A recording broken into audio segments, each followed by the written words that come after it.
Pagbasa mula sa aklat ng Henesis. Pagkarinig nito'y nagpatira pa si Abram.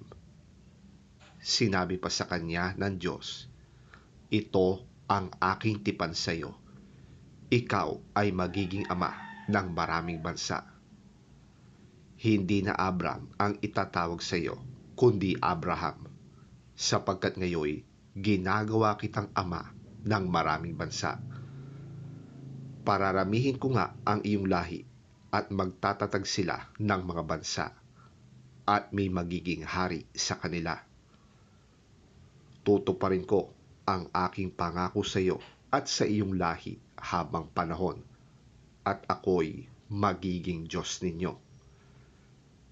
Ibibigay ko sa iyo at sa iyong magiging lahi ang lupaing ito ng Kanaan na iyong tinitirhan ngayon bilang isang dayuhan. Ito ang magiging pag-aari nila sa habang panahon, at ako ang kanilang magiging Diyos. Sinabi pa ng Diyos kay Abraham, "Ikaw at ang lahat ng susunod mong salinlahi ay dapat maging tapat sa ating kasunduan."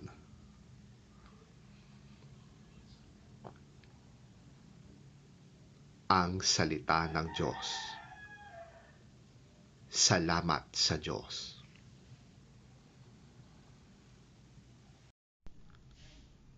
Ang mabuting balita ng Panginoon ayon kay San Juan. Papuri sa iyo, Panginoon.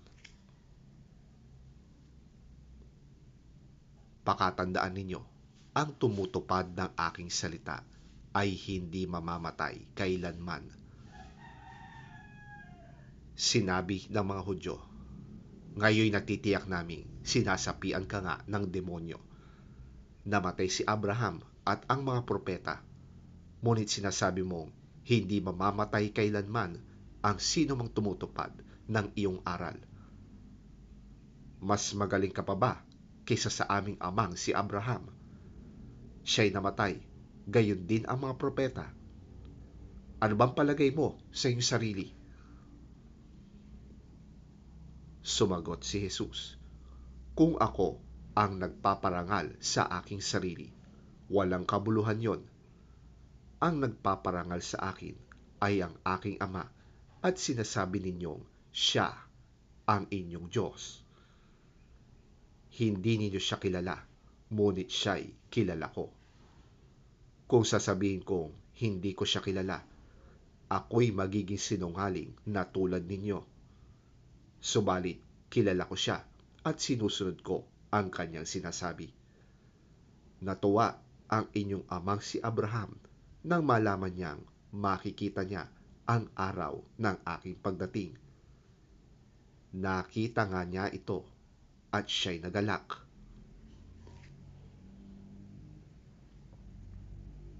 Dahil dito'y sinabi sa kanya ng mga Hudyo, "Wala ka pang 50 taong gulang, paano masasabing nakita mo na si Abraham?"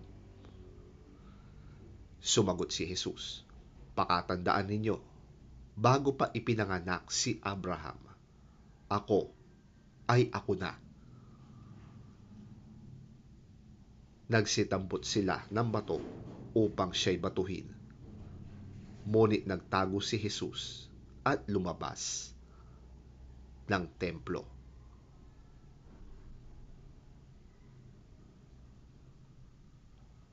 Ang mabuting balita ng ating Panginoon. Pinupuri ka namin, Panginoong Hesukristo.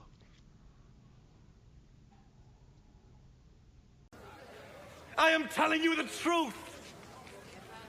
Whoever obeys my teaching will never die. Now we know for sure that you have a demon. Abraham died, and the prophets died. Yet you say that whoever obeys your teaching will never die. Our father Abraham died. You do not claim to be greater than Abraham, do you? And the prophets also died. Who do you think you are? If I were to honor myself, that honor would be worth nothing. The one who honors me as my father, the very one you say is your God. You have never known him, but I know. If I were to say that I do not know him, I would be a lie like you, but I do know him, and I obey his word. Your father, Abraham, rejoiced that he was to see the time of my coming. He saw it and was glad. You're not even 50 years old, and you have seen Abraham.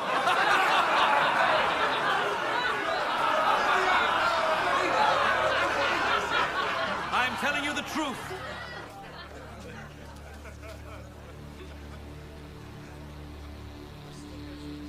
Before Abraham was born,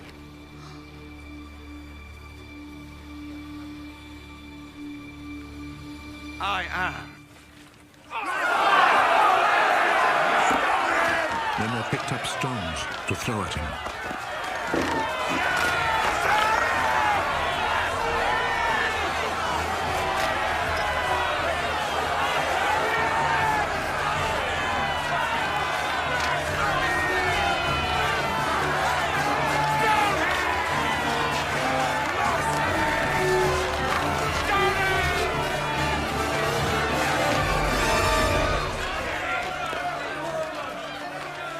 But Jesus hid himself and left the temple.